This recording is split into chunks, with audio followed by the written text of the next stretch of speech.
اتنا ذلیل کر کے ہرایا یزید کو کہ آج بھی امام حسین کی محفل سجانے والا بندہ کہتا ہے کہ کیا کہنے میرے بادشاہ حسین تیری وسعت کے، کہ پوری کائنات کے اندر اتنے لوگ یزید کے نام پر جینے کو تیار نہیں جتنے لوگ تیرے نام پر مرنے کو تیار ہیں۔ پوری کائنات کے اندر اتنے کسی کے گھر نہیں جتنے میرے پیر حسین کے گھر ہیں، اتنے کسی کے نوکر نہیں جتنے میرے پیر حسین کے نوکر ہیں، اتنے کسی کے غلام نہیں جتنے میرے پیر حسین کے غلام ہیں۔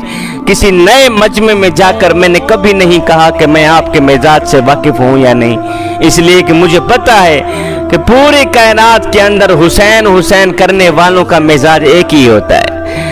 اللہ اکبر۔ یزید چند دہندہ راج کر گئے، یزید چند دہندہ راج کر گئے، غلط مسلط رواج کر گئے، اور یزید کتے دی موت مر گئے، حسین رب دا معراج کر گئے۔ امام علی مقام امام حسین نے اپنی بہن سیدہ زینب سے جب آخری ملاقات کی تو آپ کا انداز یہ تھا کہ جیسے ہی اپنی بہن سیدہ زینب کے پاس پہنچے، بہن نے اپنے بھائی کے پہلے گلے کو چوما، پھر زلفوں کا بوسہ دیا۔ امام علی مقام امام حسین نے فرمایا، بہن پہلے جب میں آتا تھا تو میری پیشانی کو چومتی تھی، پیشانی کا بوسہ لیا کرتی تھی، آج تم میرے گلے کو کیوں چوم رہی ہے؟ آج میری زلفوں کا بوسہ کیوں لیا ہے؟ آج انداز بدلا ہوا کیوں ہے؟ بہن نے روتے ہوئے کہا، بھائی یہ ہماری آخری ملاقات ہے، آج ہماری آخری ملاقات ہے، آج کے بعد ہم ایک دوسرے سے ملاقات نہیں کر پائیں گے۔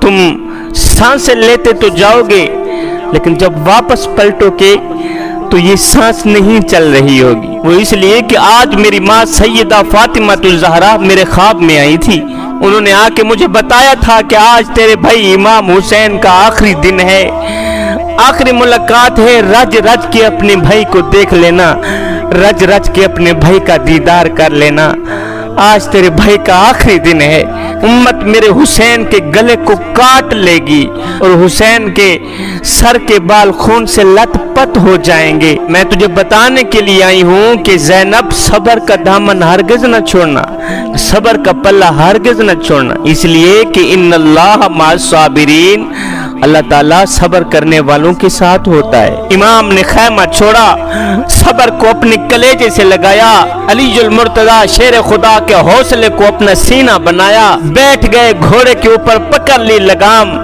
ایسے پکڑا جیسے کائنات کا سارا نظام مٹھی میں آ گیا ہو۔ کربلا کی سرزمین پر حسین کی تلوار نیام سے باہر نکلی، آئے بھوکا ہے حسین، پیاسا ہے حسین۔ یزید کہنے لگے، جوان بیٹے کی جوانی لٹ گئی، حسین کی کمر ٹوٹ گئی ہوگی، قاسم کا شباب لٹ گیا، حسین کا جگرہ پھٹ گیا ہوگا، علی اصغر کو مار دیا گیا، حسین کا دل مردہ ہو گیا ہوگا، ہار گیا ہوگا، بھوک اور پیاس کی وجہ سے کمزوری نے حسین کو گھیر لیا ہوگا، اس سوچ کی بنیاد پر کہ حسین ہم سے لڑ نہیں سکتے، سارے دشمن ٹوٹ پڑے۔ لیکن جب امام حسین نے اپنی تلوار کو ہوا میں لہرایا تو یزیدیوں کی گردنیں ایسے کٹ رہی تھیں جیسے گاجر مولی کٹ رہی ہو۔ علی کے شیر کی تلوار پورے میدان میں چھا گئی۔ جب حیدر کرار کا شیر یزیدیوں پر حملہ آور ہوا تو یزیدیوں کے لاشوں کے ڈھیر لگ گئے۔ حسین کی تلوار ایسے چمک رہی تھی، ایسے لگتا تھا جیسے آسمان کے سارے تارے تلوار میں سما گئے ہوں، ایسے لگتا تھا جیسے حیدر کرار کا بازو حسین کے بازو میں سما گیا ہو، ایسا لگتا تھا جیسے صدیق کی صداقت، فاروق کی عدالت، عثمان کی سخاوت حسین کے سر پر پہرا دے رہی ہو، نواسہ رسول کے سر پہ سایہ دے رہی ہو، ایسا لگتا تھا جیسے مصطفیٰ مدینے سے چل کر کربلا میں آ گئے ہوں، ایسا لگتا تھا جیسے فاطمہ الزہرا نے دعا کے لیے ہاتھ اٹھا دیے ہوں۔ حسین کی تلوار چلتی رہی، یزیدیوں کی گردنیں کاٹتی رہی، شیر خدا کا شیر جنگ میں لڑتا رہا کہ اچانک یزیدیوں میں ایک بے چینی سی پھیل گئی، اضطراب پھیل گیا، ایک سناٹا چھا گیا کہ کہیں ایسا نہ ہو کہ کہیں اعتراض بھی نہ بن جائے کہ ایک ہی سپاہی نے پورے کے پورے لشکر کو مار گرایا ہے، سارے کے سارے لشکر کو مار دیا ہے ایک ہی سپاہی نے۔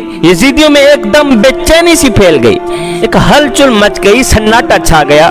کسی نے کہا، اے حسین ابن علی، آپ ہمیں مدد کی اجازت دیجئے۔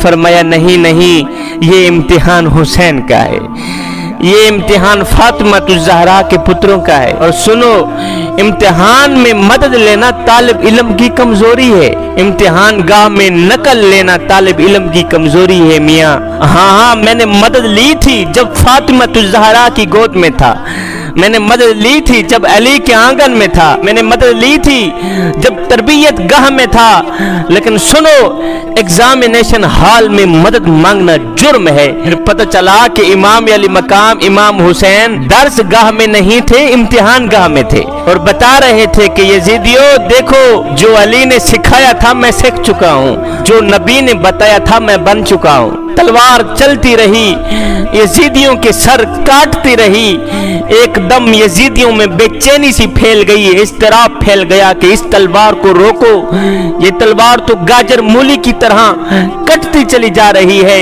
اور ناتانو، جس تلوار کو پیاس نہ روک سکی، جس تلوار کو بھوک نہ روک سکی، جس تلوار کو علی اکبر کی جوانی نہ روک سکی، جس تلوار کو قاسم کا لوٹا ہوا شباب نہ روک سکا، وہ تلوار بھلا کیسے روک سکتی ہے؟ حسین کی تلوار چلتی رہی، چمکتی رہی، یزیدیوں کی گردنیں کٹتی رہی، صفایا ہوتا رہا۔ اب اس تلوار کو کوئی نہیں روک سکتا، اب اس تلوار کو کوئی نہیں روک سکتا۔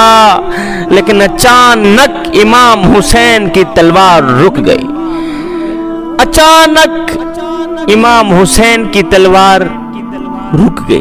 یزیدی تعجب میں پڑ گئے، اور جس تلوار کو پیاس نہ روک سکی، جس تلوار کو بھوک نہ روک سکی، جس تلوار کو علی اکبر کی جوانی نہ روک سکی، جس تلوار کو قاسم کا شباب نہ روک سکا، جس تلوار کو علی اصغر کی پیاس نہ روک سکی، وہ تلوار اچانک کیسے رک گئی؟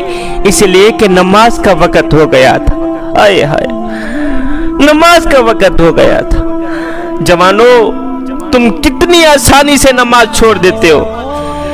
ہائے، آگے دشمن ہے، پیچھے دشمن ہے، دائیں دشمن بائیں دشمن، حسین کی تلوار چل رہی ہے، یزیدیوں کے گلے کاٹ رہی ہے۔ اچانک امام حسین کی تلوار رک گئی، اس لیے کہ نماز کا وقت ہو گیا تھا۔ اے حسین ابن علی، آگے دشمن ہے، پیچھے دشمن ہے، دائیں دشمن بائیں دشمن، تلوار چلنی چاہیے تھی، تلوار کیوں روکی؟